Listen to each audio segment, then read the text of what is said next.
Meus irmãos, graça e paz a todos, estamos aqui para mais uma super dica de leitura para vocês e para aqueles que querem entender o contexto histórico do Novo Testamento, tá?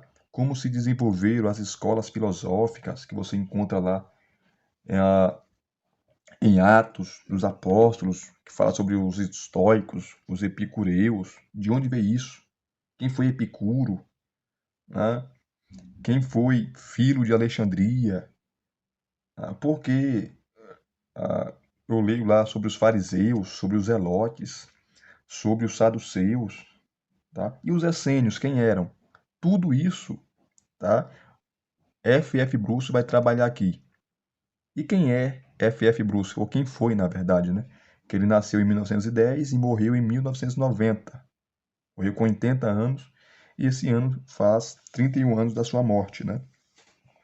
F.F. Bruce foi um erudito em Novo Testamento, um erudito em manuscritologia, os manuscritos.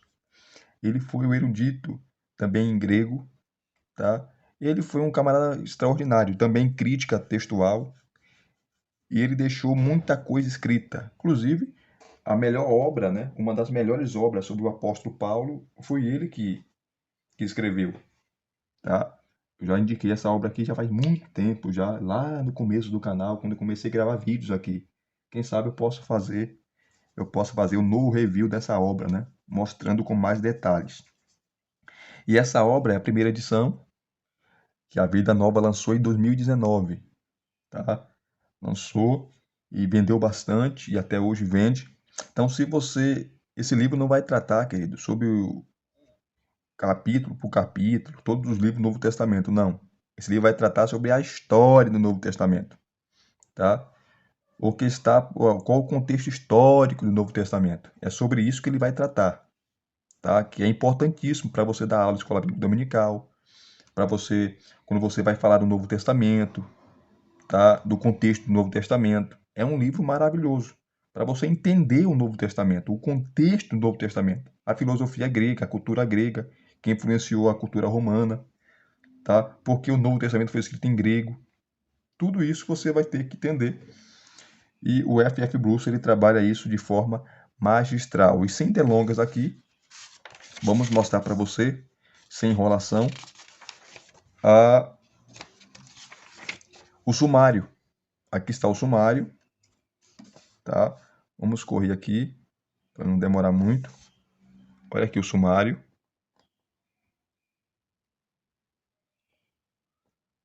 Ele começa com prefácio, principais reduções gráficas, aí ele vem trabalhando, né?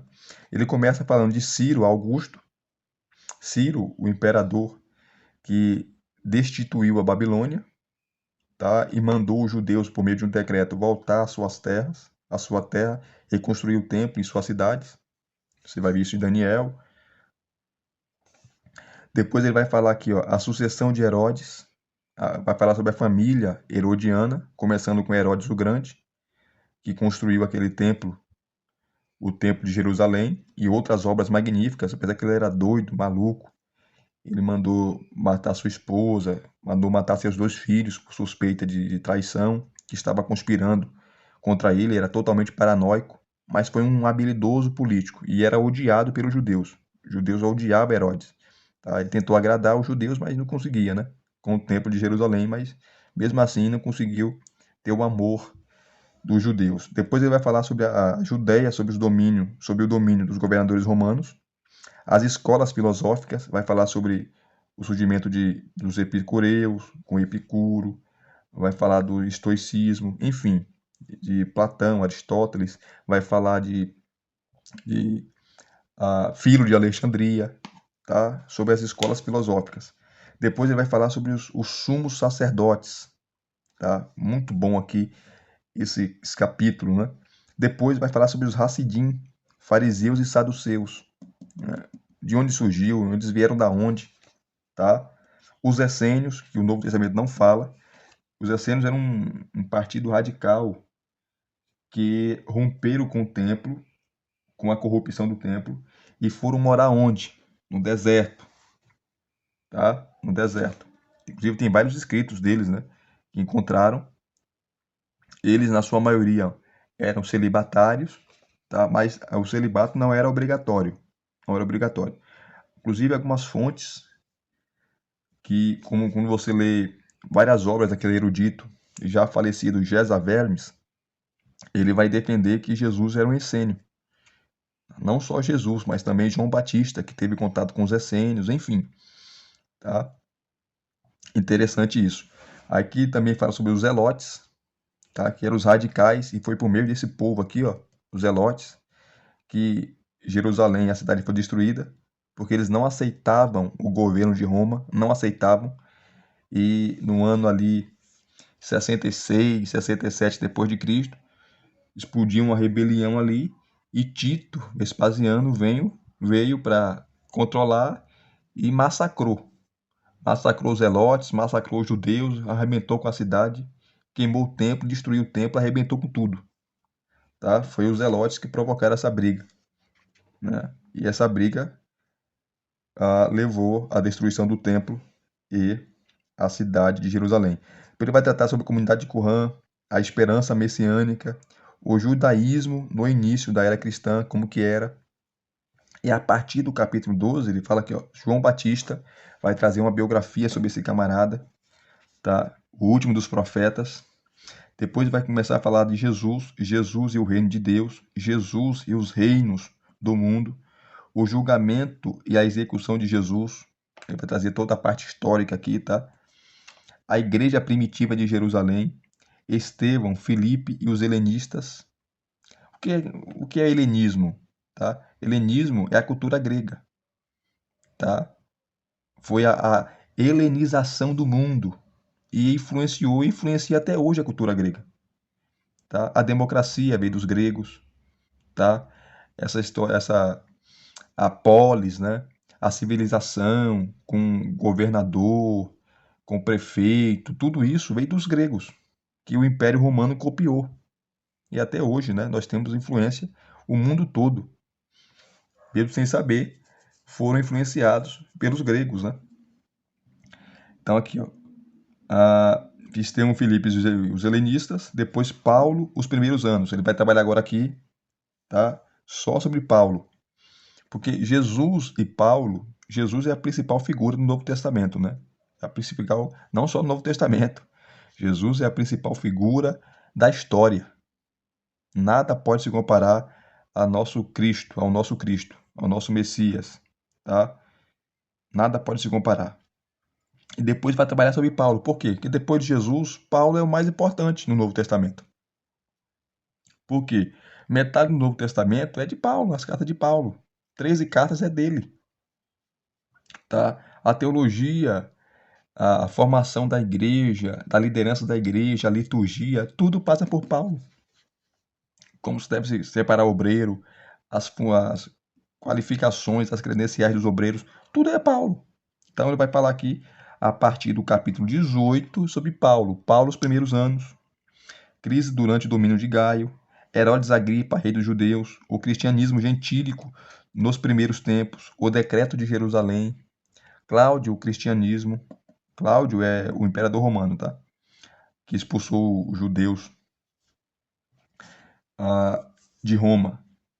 Macedônia e Acaia, o fim da missão do Egeu, Judéia, os últimos procuradores, Paulo, a última etapa, o fim da igreja e do templo de Jerusalém, o cristianismo em Roma, o cristianismo no fim do período do Novo Testamento, bibliografia e o índice remissivo. Tá certo? Vamos pegar aqui o capítulo que nós vamos trabalhar rapidamente. Deixa eu pegar com vocês aqui. Eu não sei se eu pego sobre Jesus ou se Paulo, ou de Paulo, né? Vou pegar de Paulo aqui, tá? Vamos pegar aqui, ó, Paulo, os primeiros anos, tá certo? Vamos falar só fazer uma leitura aqui sobre esse camarada. Paulo, os primeiros anos. Vamos lá, 225. 225. Aqui está, capítulo 18, Paulo, os primeiros anos.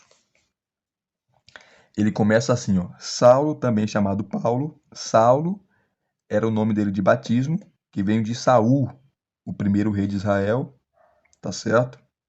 era uma homenagem a Saul, o primeiro rei de Israel, que Saul era da tribo de Benjamim. Paulo também era da tribo de Benjamim. E seu pai, em homenagem ao primeiro rei de Israel, colocou o nome do seu filho Saulo, tá? Que ele era judeu.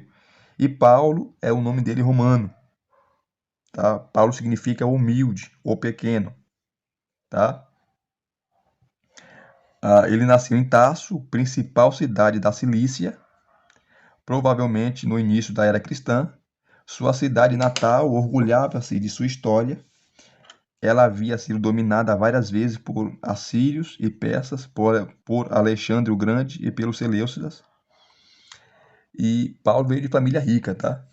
Veio de família rica, tanto que ele já nasceu com a cidadania romana, porque seu pai já era cidadão romano quando ele nasceu. Então ele ganhou isso no berço de nascimento, né? Por volta de 170 a.C., Antíoco Epifânio outorgou-lhe uma nova constituição como cidade livre, categoria que foi mantida depois que ela passou a fazer parte do Império Romano em 64 a.C. Por volta da época do nascimento de Paulo, a Cilícia detinha uma fama considerável como centro de estudos. Suas escolas dedicavam-se à filosofia, à retórica e, nas palavras de Strabo, à educação de forma geral. Tasso era mais ou menos o que hoje chamaríamos de cidade universitária. Por isso que você vê Paulo usando retórica, né, usando a figura de linguagem, usando filosofia. Por quê? Ele aprendeu. Ele aprendeu lá em Tasso, tá? Então Paulo ele era um erudito. Paulo ele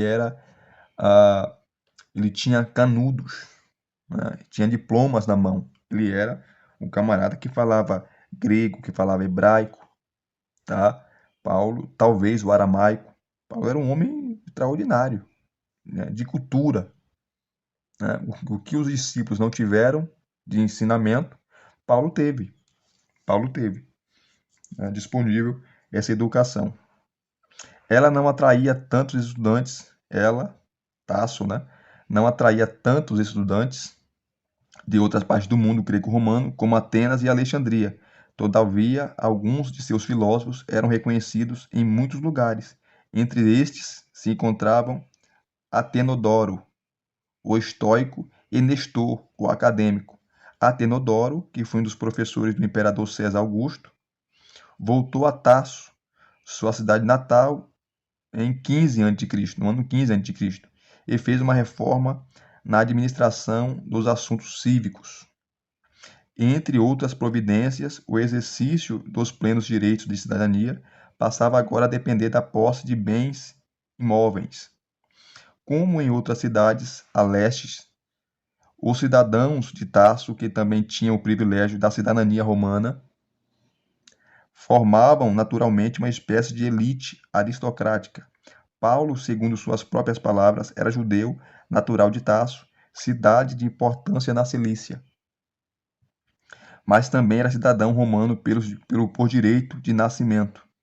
Não há como saber, isso ele fala no seu livro sobre Paulo, né, em suas cartas, não há como saber de que forma a cidadania romana havia sido garantida à família de Paulo. Não dá para saber. A Cilícia fez parte da província de mais de um general romano no primeiro século a.C. Pompeu e Marco Aurélio, por exemplo, e a concessão de cidadania romana a indivíduos aprovados fazia parte da suprema autoridade, tá, legalmente exercida por esses generais. Mas não temos condições de dizer se um deles ou alguma outra pessoa havia concedido a cidadania ao pai ou avô de Paulo. Também não temos como dizer por que a concessão foi feita. Uma sugestão razoável foi apresentada por Sir William Calder. Ele fala assim: não teria seu pai ou possivelmente seu avô recebido a cidadania de Marco Aurélio ou Pompeu? Não eram eles uma empresa de fabricante de tendas, que tinha uma empresa que fabricava tendas que podiam ser muito úteis para batalhas de um procônsul? Mas tudo isso não passa de uma ideia com probabilidade relativa, não dá para afirmar. Tá? Como cidadão romano, Paulo tinha 3 nomes. Né? Primeiro nome, o nome de família e o outro nome ou sobrenome. Entre exemplos conhecidos de nomes romanos com 3 elementos estão Gaius, Július, Caesar, né? O Gaio Júlio César e Marcus Túlius Cícero. Quanto aos 3 nomes de Paulo, conhecemos somente o seu codinome, né? Paulus em latim. Então, Paulo não era o nome dele principal, era o seu sobrenome, praticamente, né? Se soubéssemos qual era seu nome gentil, teríamos uma ideia das circunstâncias em que sua família obteve a cidadania, pois novos cidadãos geralmente adotavam o nome da família de seu patrono e muitas vezes também a, o sobrenome, né? A título de ilustração, se o pai de Paulo tivesse recebido a cidadania por concessão de Marco Antônio, o nome completo de Paulo poderia ser Marcos Antônios Paulos. Olha que informação importante que ele traz aqui. Né? Todos os filhos legítimos de um cidadão romano precisavam ser registrados em até 30 dias, aparentemente, depois do nascimento. Se a criança nascesse nas províncias, seu pai ou algum agente devidamente nomeado fazia uma declaração no escritório de registros, né, para que a cidadania romana fosse garantida à criança. Essa declaração era lavrada no órgão oficial de registros, e o pai ou seu representante recebia uma cópia autenticada na forma de um díptico, né, que eram as tabuinhas dobráveis. Esse certificado era o documento legal que comprovava que a pessoa era cidadã romana. É possível que, nas ocasiões em que Paulo apelou à sua cidadania romana, ele estivesse em condições de apresentar esse certificado para comprovar sua alegação. Então, Paulo andava com essa tabuinha, né, provando que ele era cidadão romano. E aqui, queridos, embaixo, sempre vai ter várias notas de rodapé, tá? Várias notas de rodapé. Ele citando eruditos, citando teólogos, citando filósofos, citando obras, tá? Várias notas de rodapé. E aqui ele continua, né, falando da biografia de Paulo, tá? Paulo, hebreu, o que significa isso? A escola que Paulo estudou, né, que era a escola do famoso judeu Hillel, né, que estudou aos pés de Gamaliel. Aqui ele fala, ó, a idade com que Paulo foi enviado ou levado a Jerusalém também suscita debates. As tentativas de achar em sua linhagem e postura indícios da influência que Tasso exerceu sobre ele em sua infância não são muito convincentes. Pode ser que Tasso o tenha influenciado mais na casa dos 30 anos, e não antes, quando sua educação rigorosamente judaica deve tê-lo isolado de muita coisa que era vista e ouvida por outro garoto da mesma idade ali. Interessante isso, né? Vamos continuar aqui. Então ele vai trazer, ó, bastante informação, com informações sobre Paulo, sua formação acadêmica, tá? Seu método hermenêutico, tá? Que ele continua trabalhando ainda na questão de Paulo. Ó, segundo o relato do próprio Paulo, né, em uma de suas cartas autênticas, que é Gálatas, sua conversão foi acompanhada de sua retirada para a Arábia, está em Gálatas capítulo 1, versículo 17. Geralmente se pensa que ele foi para o deserto para que sob a luz de sua conversão estivesse em comunhão com Deus e repensasse toda a sua postura diante da vida. A exemplo do que na história de seu povo havia feito Moisés e Elias, que ao se isolarem procuraram estar em comunhão com Deus. É possível que isso tenha acontecido, mas há indícios de que não foi só para meditar sozinho que ele trocou Damasco pela Arábia. Quando ele voltou da Arábia para Damasco, passou por uma aventura que dá a entender que ele havia feito alguma coisa para atrair a atenção nada amistosa do rei da Arábia. Em outra passagem, ele diz que o governador da cidade, sob a autoridade do rei Aretas, vigiava a cidade dos Damascenos, a fim de prender-me. Mas desceram-me muralha abaixo, num cesto, através de uma janela, assim escapei das mãos deles. Ele vai citar isso em 2 Coríntios, capítulo 11, do 32 em diante. Tá? A referência ao rei Aretas indica que a Arábia, para onde Paulo se dirigiu, era o reino da Amateu, que chegava até as muralhas de Damasco, e naquela época podia até mesmo incluir cidades. Essa última inferência é feita com base na ausência de moedas damascenas, retratando o imperador romano entre 34 e 62 d.C., o que explicaria por que o governador de Aretas tinha essa autoridade em Damasco, né? Conforme Paulo deixa subentendido.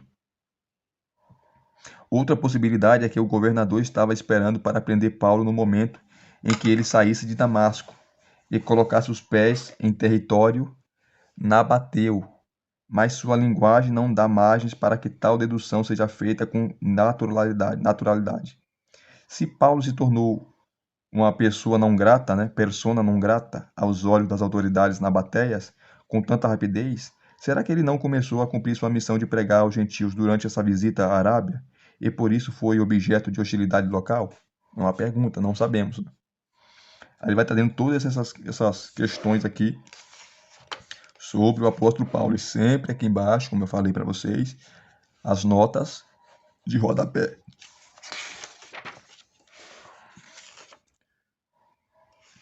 Então ele traz toda a historicidade, né? Aqui, no capítulo 19, ele vai trazer sobre crise durante o domínio de Gaio, tá? Crise durante o domínio de Gaio. Aí ele continua aqui, ó. Deixa eu pegar para vocês aqui. Não vou ler essa parte. Depois ele vai pegar aqui, ó, sobre Herodes Agripa, o rei dos judeus. Vai aparecer lá em Atos, aquele Herodes que morreu. Na verdade, aquele que morreu foi o Antipas, né? Foi o Antipas. Mas aqui ele vai pegar sobre Herodes Agripa e vai dar uma. Ele vai fazer aqui e vai dar um apanhado muito bom. Aqui, ó, o imperador Cláudio e Herodes Agripa nasceram no mesmo ano, tá? Mesmo ano. Ano 11, um ano 10 a.C. E conheciam-se desde a infância. Quando Aristóbulo, pai de Agripa, foi executado no ano 7 a.C., ele foi enviado a Roma com sua mãe, Berenice, filha de Salomé, irmã de Herodes e de Costobaro, nome feio, hein? Costobaro, seu marido e do meu. Berenice tornou-se muito amiga de Antônia, mãe de Cláudio. Era filha de Marco Antônio e Otávia, irmã de César Augusto. E Agripa cresceu em contato estreito com a família imperial, principalmente com Cláudio, seu contemporâneo. Cláudio depois seria imperador, né? Ao conquistar o poder supremo, um dos primeiros atos de Cláudio foi anexar a Judéia ao reino de Agripa, ajudando seu amigo lá, né? Fazendo com que este agora passasse a governar um território praticamente da mesma extensão do território de seu avô, Herodes o Grande. Ao mesmo tempo, ele elevou Agripa ao posto consular. 4 anos antes, ele havia recebido no Senado romano o posto pretoriano e deu o reino de Calcis, no Vale do Líbano, a Herodes, irmão de Agripa. Cláudio foi convencido a passar a Judéia, que estava sob administração provincial romana, para o controle de um rei judeu, em parte por motivos de amizade e gratidão, né? Pois Agripa lhe havia sido útil na difícil crise que se seguiu ao assassinato de Gaio, mas principalmente porque os problemas recentes na Judéia lhe haviam dado a certeza de que, para atender aos interesses de Roma, os judeus seriam mais bem governados por alguém que entendesse seus escrúpulos religiosos. Interessante isso, né? Falar sobre Agripa, Herodes Agripa, que foi também um tirano, tá? Assim como seu Herodes o Grande, seu avô. Depois ele vai trabalhar aqui o cristianismo gentílico nos primeiros tempos, tá? Onde ele vai abordar de novo aqui Paulo. Então, meu irmão, é muita coisa, muita informação que ele vai trazer histórica para se compreender o Novo Testamento aqui, ó, o decreto de Jerusalém, tá? Como se deu esse decreto,